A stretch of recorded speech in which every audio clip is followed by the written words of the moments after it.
Oh ini nih biangnya nih anjir.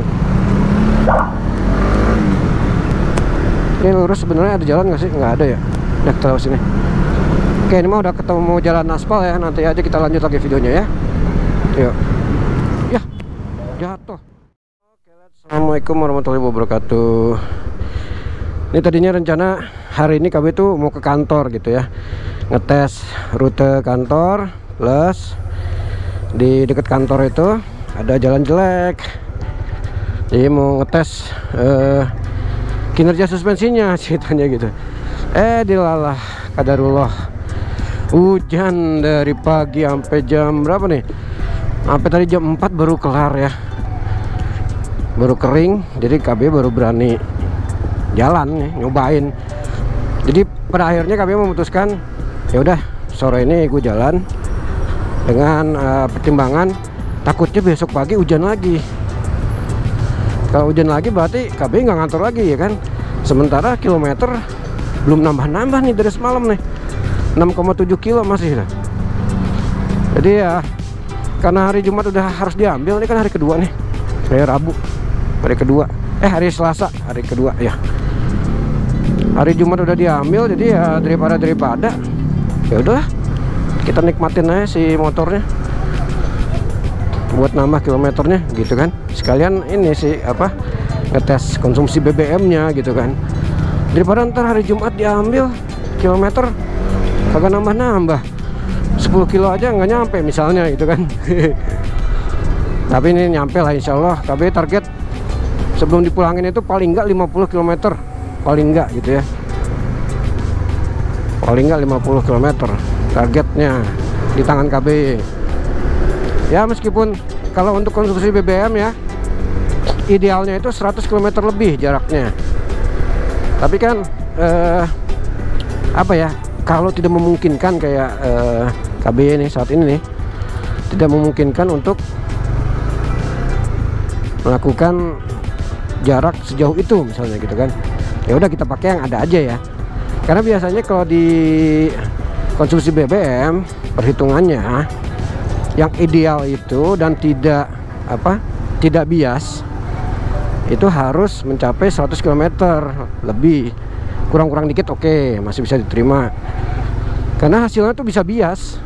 Kalau di bawah 100 km tuh, apalagi di bawah 70, di bawah 60, di bawah 50 km jaraknya, itu hasilnya bisa irit banget. Begitu kenapa media-media internasional gitu ya, yang sering ngetes baik motor maupun mobil, mereka selalu menempatkan jarak 100 km untuk menghitung konsumsi BBM yang ideal gitu ya. Kalau misalkan nanti KB nggak nyampe 100, mohon maaf ya, nggak apa-apa ya. Setidaknya ya dengan jarak segitu bisa tahu lah konsumsi BBM-nya berapa gitu kan.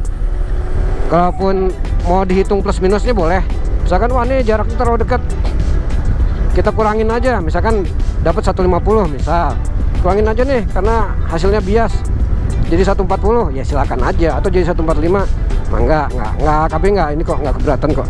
Tapi setidaknya di tangan KB bisa kelihatan ininya konsumsi BBM-nya dengan jarak pakai sejauh itu ya.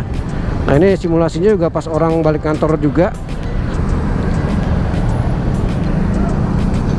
Kalau untuk ergonomi sih aman, Let's. Ini motor cuman kelihatan tinggi kalau standar 2-nya dinaikin. Kelihatan tinggi banget. Makanya banyak yang bilang, aduh aman nggak ya buat orang 160 cm atau 165. Lah ini KB 165 cm tingginya, aman, nggak masalah. Nanti lihat aja di lampu merah gitu ya. Dan biasanya yang ditakuti itu kan pada saat kondisi lampu merah gitu kan. Aman sih.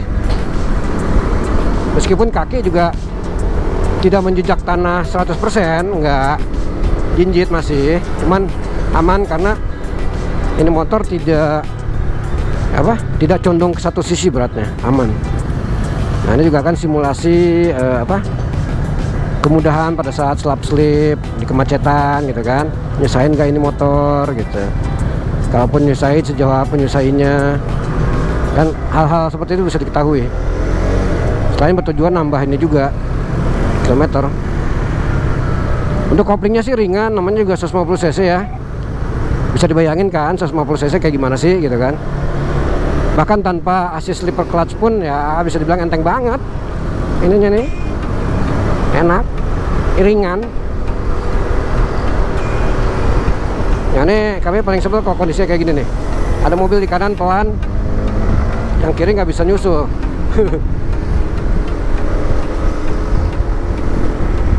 Oke, sudah 8 km. Ini mohon maaf ya kalau misalkan videonya beberapa dipotong, karena mungkin ada beberapa hal yang nggak perlu, kayak ini misalnya nih di lampu merah nunggu. Ini kan nggak perlu juga nyala terus gitu si videonya.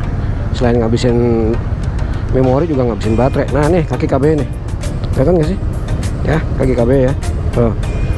Tapi aman, tenang, aman kok. Ya, yang jelas jangan pakai sendal jepit. Pakai alas kaki yang memadai, yang proper lah. Ya, kita matiin dulu ya. Yuk. Kita akan coba dengan aksi menyalip gitu ya, berakselerasi gitu kan.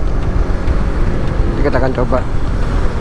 Yang jelas sih kalau tenaga atas, ya ini kan mesinnya CB150R dan juga CBR150 ya. Powerful tapi tidak istimewa. Gimana sih? Jadi jangan ngebayangin kayak tenaganya kayak GSX R150 misalnya gitu. Enggak. Soalnya ini karakternya beda.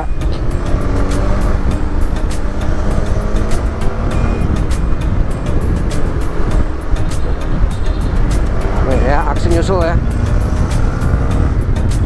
Cukup. Cuman emang tidak terlalu istimewa. Karena ini bukan motor high performance mesinnya ya.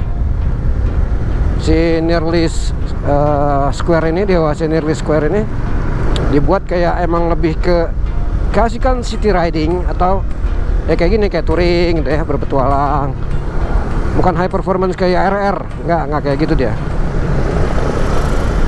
Dan yang asik, nah kalau ketemu tadi kayak begitu ya, pembatas gitu atau speed trap,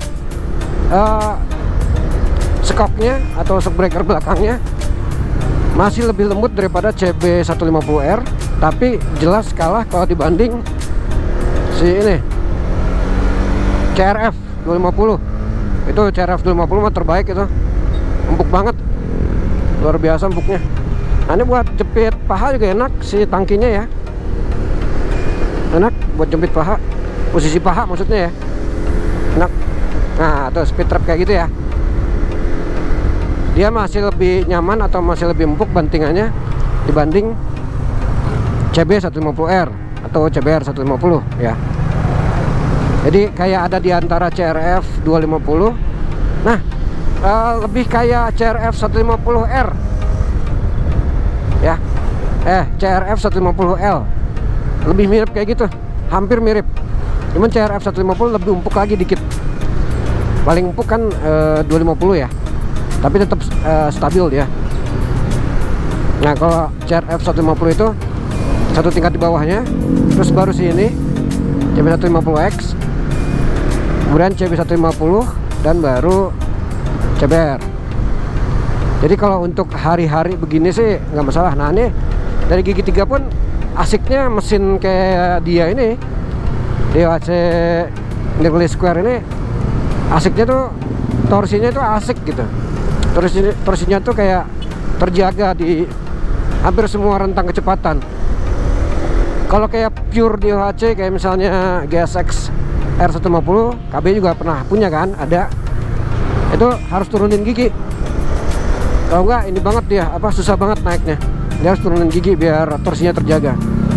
Karena emang karakternya di kitaran atasnya asik banget si pure DHC kayak GSX-R itu atau GSX S150 ya. Oke, apalagi yang mau diketahui? Ini udah 14 km. Nanti sebelum maghrib pulang lah ya, jam 6 lah. Oke, nanti kalau ada yang mau KB share lagi disampaikan ya. Sejauh ini sih udah cukup kayaknya ya, mudah-mudahan nggak ada yang kelewat. Ini buat slap strip kayak gini ya, oke.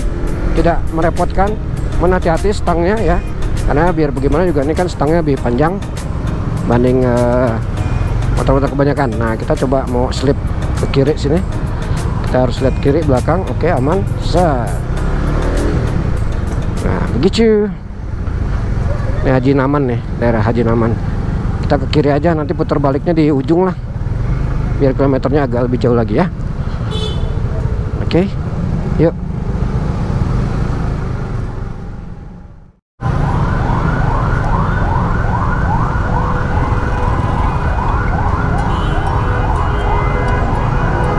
Oke, sekarang kita akan ngetes jalanan sini nih, Jalan Raya Kangli Malang ya, yang agak padat dengan sedikit agak ugal-ugalan ya.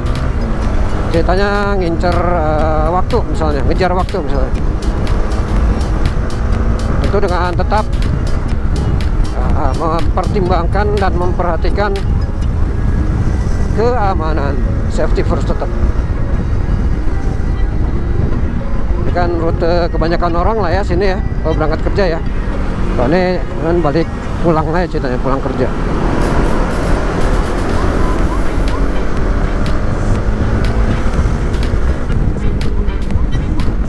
Nah, KB juga suka engine brake-nya ya. Udah pernah KB bilang ya, halus banget engine brake-nya. Udah kayak motor ber-ASC, assist slipper clutch. Ini kan jalanannya kebetulan beton, jadi ya cukup mewakili lah. Gerinjal. Nah, ini kayak jalan begini nih, sengaja kita lewatin aja kalau perlu nih. Ya kan? Nah, sengaja kita lewatin aja nih. Ya, pengen tahu kan kinerja shock breaker-nya ya kan? Sengaja kita lindes saya kalau perlu. Ya, lubang nih, lubang depan nih. Ya. Oke, moderat, tetap nggak bisa dibandingin sama punya CRF 250. Ya jangan kan CRF 250, CRF 150 aja masih empukan dia settingannya. Oke, kita akan tetap lurus guna terus mendapatkan impresi dari shock breakernya. Ini ada lubang, kita hajar aja. Das. Wah, depannya asik banget. Ih, asik. Kalau pelan-pelan enak berasanya, wih. Set. Enak nih. Enak, let's.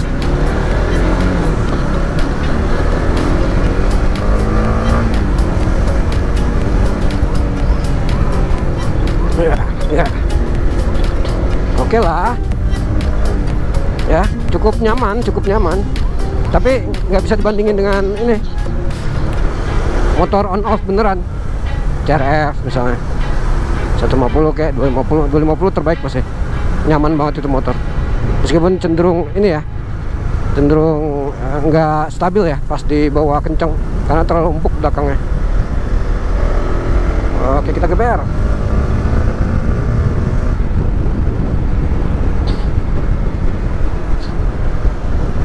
Agak ugal, perhatikan juga sekitar. Kadang-kadang mama suka senak udelnya belok, tahu-tahu tanpa ngasih sen, atau ngasih sen kiri tiba-tiba beloknya ke kanan.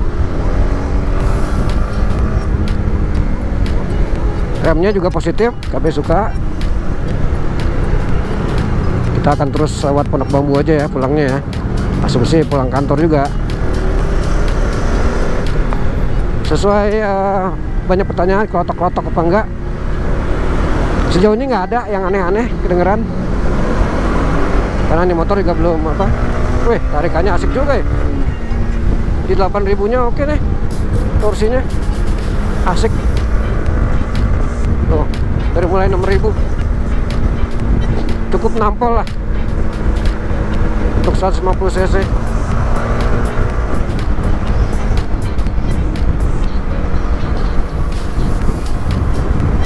Nah, di jalan beton ini bisa dibilang cukup nyaman bantingannya.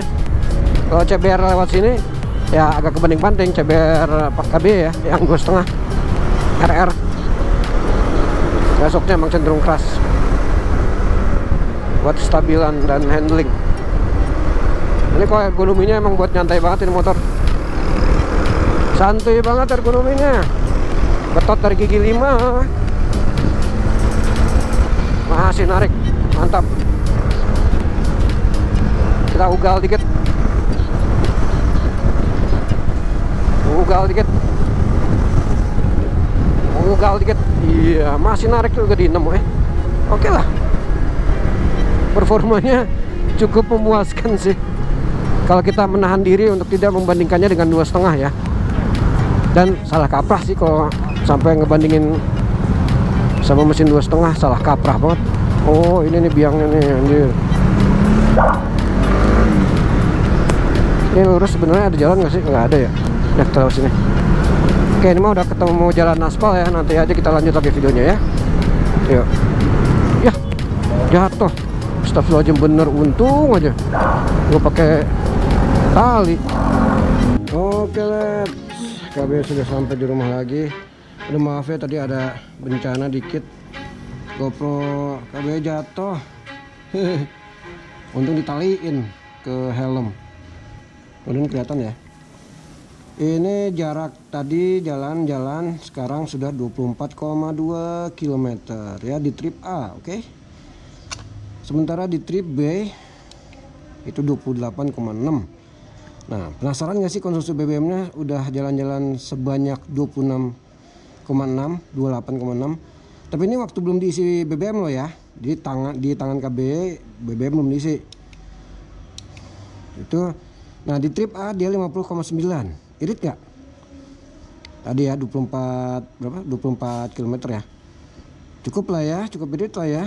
Kemudian di trip B nya 8,8. Nah, jelas jarak lebih panjang, semakin mendekati ideal konsumsi BBM nya.